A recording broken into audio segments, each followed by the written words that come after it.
Hello everyone, kamusta po tayong lahat? Ayan, upload na ang Pilipinang Indiana ninyo. Ngayon nga guys, itong video, bago po itong Diwali, so let upload po ako kasi nga busy na naman.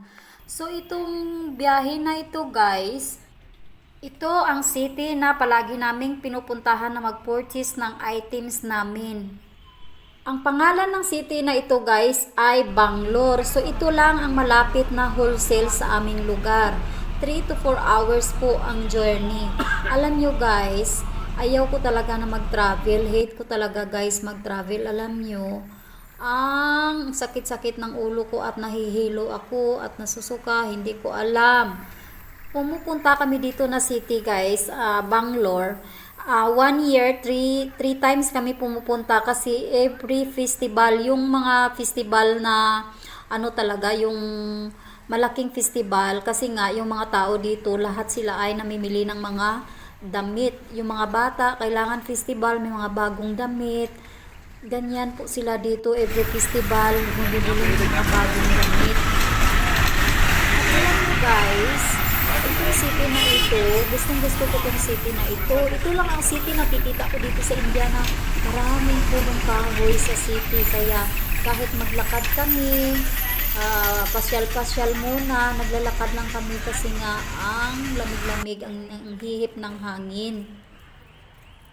At ngayon nga ay nakababa na kami dyan sa bus. Kasi nga guys, gustong gusto rin namin na mag-travel ng bus kahit may sasakyan kami, hindi kami dala ng sasakyan namin kasi nga walang pahinga. Pag nasa bus naman ay makatulog kasi umagang madaling araw kami umaalis. So talagang gustong-gusto ko talaga matulog pag nasa travel ako. Ayan, pag dating namin dyan ay lahat ng mga vendors nag-uumpisa na sila na mag-sailing kasi nga Sunday rin yan guys. Tama-tama, market talaga dyan sa place na yan, sa Bangalore. Ang dami-daming tao at saka nga guys, marami ang mga tao. Kasi 5 days, Diwali na, so lahat ng mga tao nag-shopping dyan. Alam nyo, ang traffic talaga. Lahat ng mga tao parang hindi ka nga makadaan.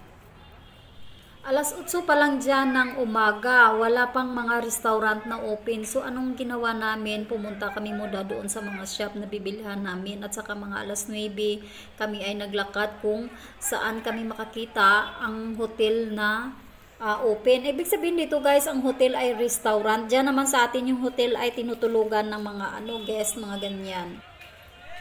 Halos hindi kami makadaan, ang traffic ng mga tricycle, mga motor.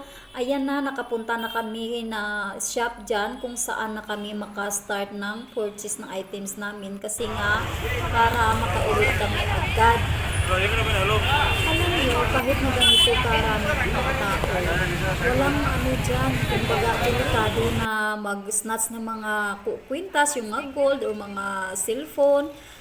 Kung anong mamahalin na gamit kung mayroon ka, never yan mawala. Depende yan sa'yo kung maiwan mo kung saan-saan. Pero kung mga tao na mag-snatch, wala po. Walang kukuha ng gold nyo kahit ilang gramo pa dyan.